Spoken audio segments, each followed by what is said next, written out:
बोलते रहें कि बंद कर दें? हैं? बोलते रहो महाराज।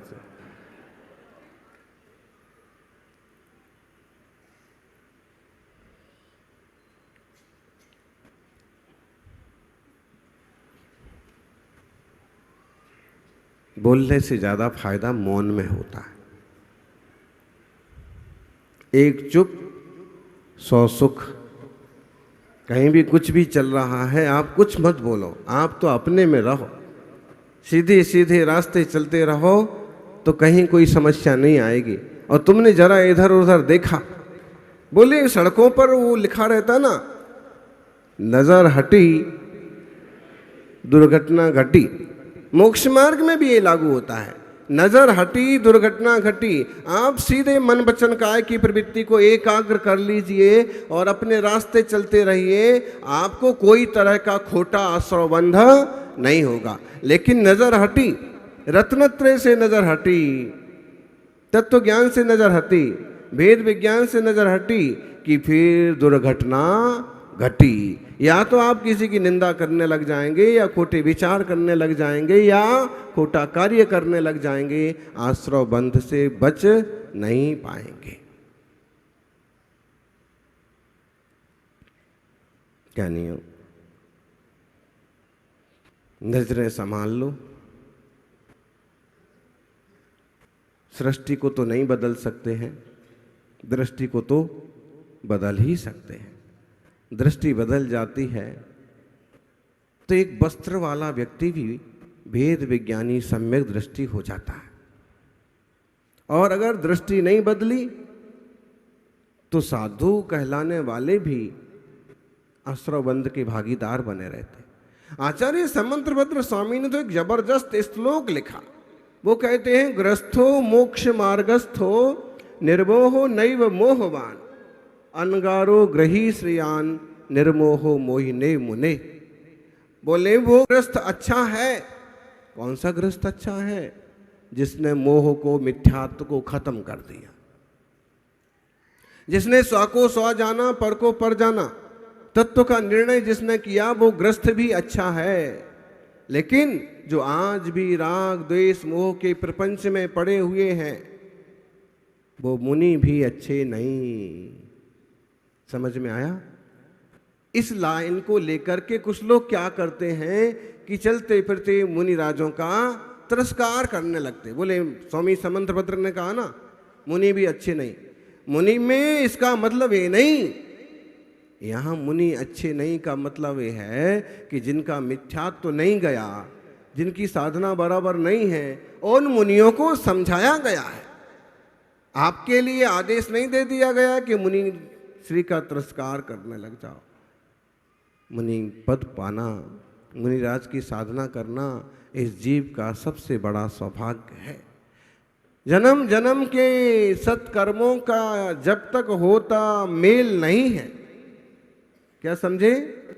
जन्म जन्म के सत्कर्मों का जब तक होता मेल नहीं है, जैन दिगंबर दीक्षा लेना ये बच्चों का खेल नहीं है। जैन दिगंबर दीक्षा बच्चों का खेल नहीं है। कहीं ना कहीं उन्होंने तत्व निर्णय किया है, कहीं ना कहीं वेद विज्ञान हुआ है, तब वो यहां तक पहुंचे।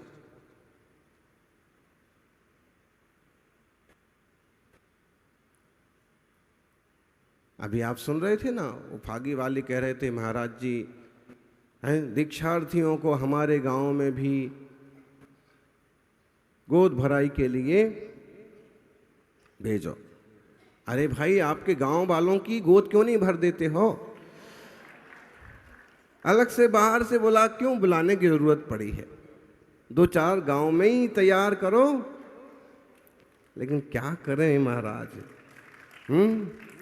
हिम्मत नहीं पड़ती है। अब जब ज्ञानी खुद की हिम्मत नहीं पड़ती है, तो जिनने हिम्मत बनाई है कम से कम उनकी अनुमोदना करके ही पुण्य कमा ले।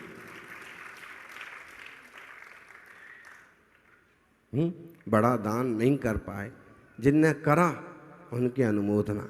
बहुत बढ़िया, इतनी हिम्मत जुटाई, इतना बड़ा दान किया, बड़ा संयम नहीं ले पाए, जो ले रहे हैं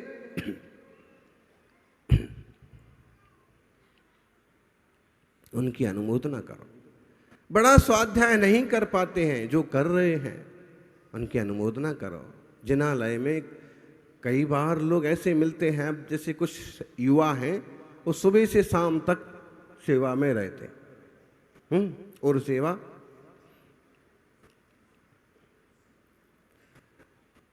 अब कोई कोई ऐसे मिल जाएंगे कि उनको टोकते हैं, तुम तो भाई दिन भर महाराज जी के ही साथ रहते हो, महाराज जी तुम्हें क्या दे देते हैं? बताओ क्या दे देते हैं जी सुरेश जी? महाराज जी क्या दे देते हैं? महाराज जी कुछ देते नहीं हैं। महाराज जी के पास तुम्हें क्या मिलता है? ऐसे देखें तो जो तुम पूछ रहे हो उस हिसाब से तो कुछ नहीं मिलता है, लेकिन जो महाराज जी के पास मिलता है वो कहीं नहीं मिलता है।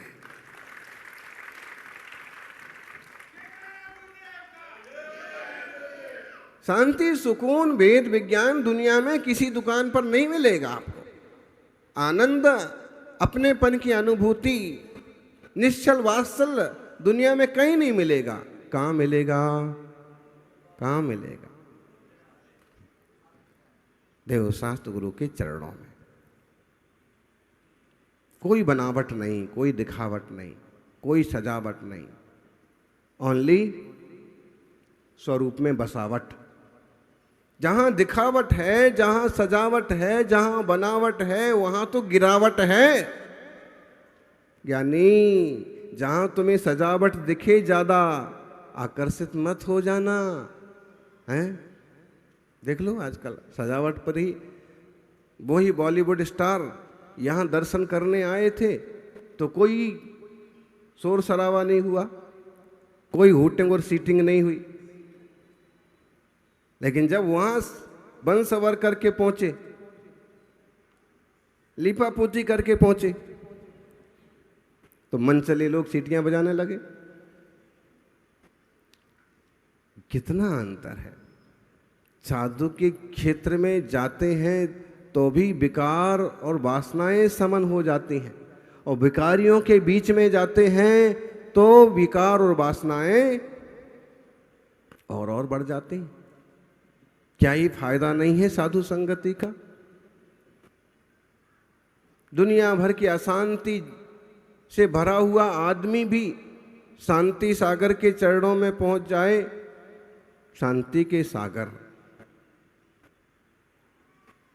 दिगंबर, तपस्वी, तो भी जीवन में शांति हो जाती है, शांति मिलती है, जीवन परिवर्तन होता है। आचार्य शांति सागर जी का ये प्रसंग जबरदस्त है। उनके एक शिष्य थे पाय सागर। उनका जो चरित्र है बहुत खतरनाक है। किसी ने कहा, महाराज घुटनों के बल बैठ करके आप कितनी तपस्या करते, शीर्षासन लगा करके आप कितनी तपस्या करते, आप तो महान हैं, आप धन्य हैं। उन्होंने कहा, भाई तुम्ही महान आहात, तुम्ही श्रेष्ठ आहात. पायसागर म्हणाले, मी तर पापाचा सागर होतो, मी पाप सागर था. शांती सागर महाराज भेटले, त्यांनी मला पाय सागर करून दिले. मैं तो पाप का सागर था, शांति सागर जी मिले और मुझे उन्होंने पाय सागर बना दिया, पुण्य सागर बना दिया. आप पढ़िएगा इनका चरित्र. कहते हैं जब नगर में आना हुआ मुनि संघ का, और वो अपनी साइकिल से और अपनी मस्ती से चले जा रहे थे, लोगों ने रास्ता बदल दिया. ये उत्पाती आदमी है, कहो महाराज जी को गाली देने लगे, किसी की कॉलर पकड़ ले, रास्ता बदल दिया.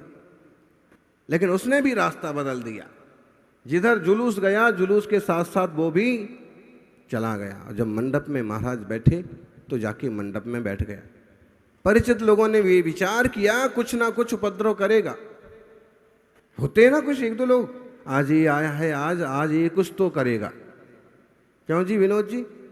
बोले आप नहीं जानते महाराज जी समाज किस ढंग से चलता है, कितने तरह के लोग होते हैं। तो ऐसे कुछ लोगों ने विचार किया कि पता नहीं आज किस लिए आया है, और वो तो जाकर के उल्टा महाराज के पास पहुंच गया। लोगों की हिम्मत नहीं पड़े कि इसको उठा करके और मंडप के बाहर करें। लेकिन चलते चलते जब गुरु महाराज का प्रवचन हुआ, दिव्य ध्वनि खिरी, तो आज उस जीव के बदलने का मौका था। आज तक तो बदला लेने का काम करता था, लेकिन आज उसने खुद को बदल के रख दिया। हाथ जोड़ के बोला, महाराज जी वो स्वामी मला दीक्षा दिया, मुझे दीक्षा दो।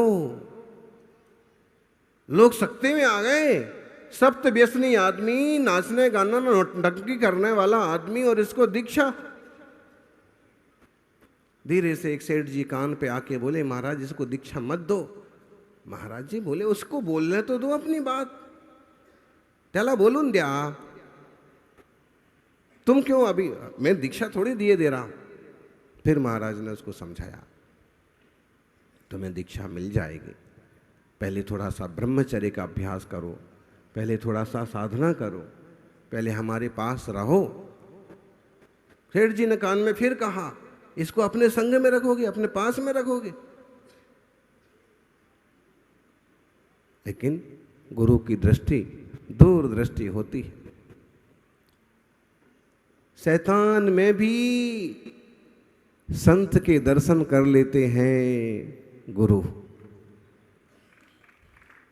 शैतान में भी भगवान के दर्शन कर लेते हैं। वो होते हैं ज्ञानी गुरु। जो संत में भगवंत के दर्शन नहीं करता, वो कभी भगवंत के दर्शन नहीं पाता। अभी आप सुन रहे थे ना कि संत में अरहंत के दर्शन करना सीखो। संत ही तो अरहंत बनेंगे। जब इनमें संत में अरहंत के दर्शन करना सीख लोगे तो अरहंत में भी अरहंत दिखाई देने लगेंगे। गुरुवर ने परख लिया, सेठ जी को क्षमा जनों को समझाया, आप धैर्य रखिए, इसका होनहार मुझे अच्छी लग रही है। तो लोगों ने कहा आपको अच्छी लग रही है, हर रोज ये कुछ ना कुछ उपद्रव करता है, चोरी ये करता है, नशाखोरी ये करता है, नाटकों में नोटंकी, तरह तरह के रोल करना ये करता है। तो मुझे तो ऐसा लग रहा है कि ये भी कोई रोल बना करके तो नहीं आ गया है, खेल ना हो जाए महाराज जी, मजाक ना हो जाए। महाराज जी ने कहा कुछ नहीं, धैर्य रखो। साथ में रहे। 8-15 दिन बाद वो फिर कहने लगे कि मुझे दीक्षा दो, मला दीक्षा दिया। महाराज फिर बोले कि थोड़ी और साधना करो। फिर थोड़ा मुहूर्त निकाला। फिर जब देखा कि सच में ये बाहर से नहीं बदला है, ये तो भीतर से बदल गया है।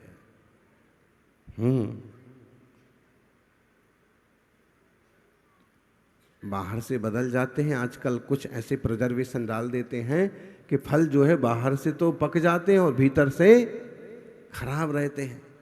और जो पेड़ पर पका हुआ होता है ना, कई बार भीतर से पकता है और फिर बाहर से पका हुआ दिखता है। ये भीतर से बदल गया है। फिर आग्रह किया। फिर समाज वालों ने कहा महाराज जी हमें तो भरोसा नहीं है। गुरु ने कहा कि ज्ञानी भरोसा तो करना पड़ता है। अंजन जैसे चोर पर भरोसा कर लिया भरोसा करने वालों ने, तो अपन इस पर भी कर लो।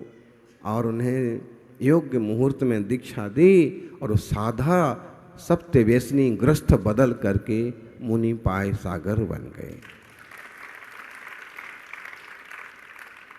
जीवन में बड़ी कठिन तपस्या की उन्होंने।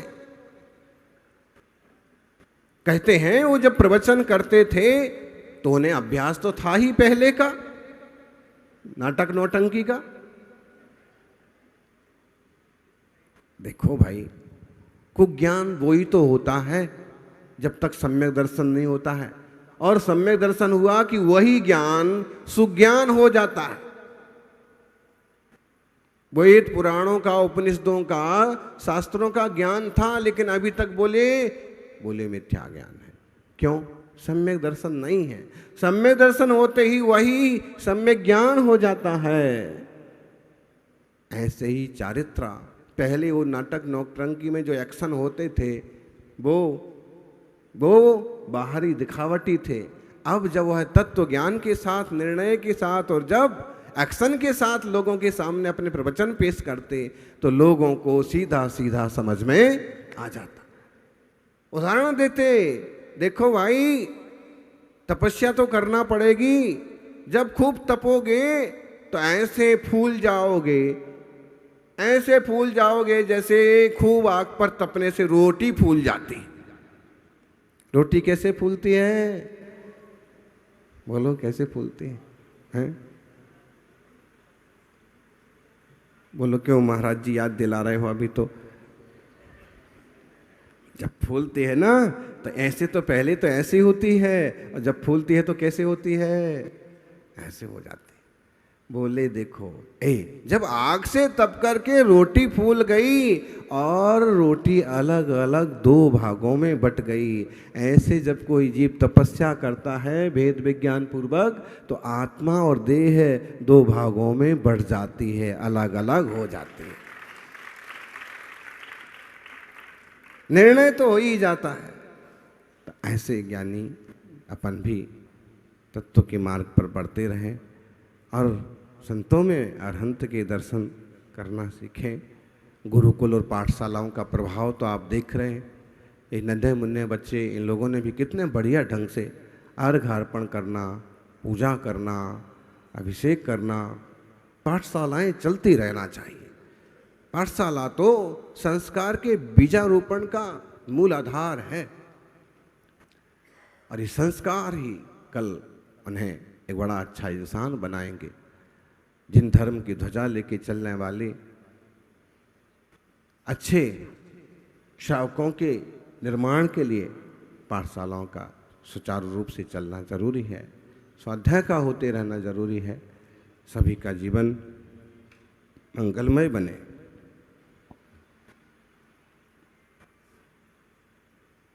सभी की रुचि जिन धर्म में, जिन शासन में हर पल जुड़ी रहे, और अपनी भूमिका के अनुसार गृहस्थी के जंजाल में रह के भी प्रभु जनेंद्र की आराधना, मुनिराजनों की उपासना का समय जरूर निकालते रहिएगा। जिनवाणी श्रवण का, प्रवचन श्रवणों का भी लाभ लेते रहिए। यही मंगल भावना। जय बोलिए 24 तीर्थंकर भगवान की।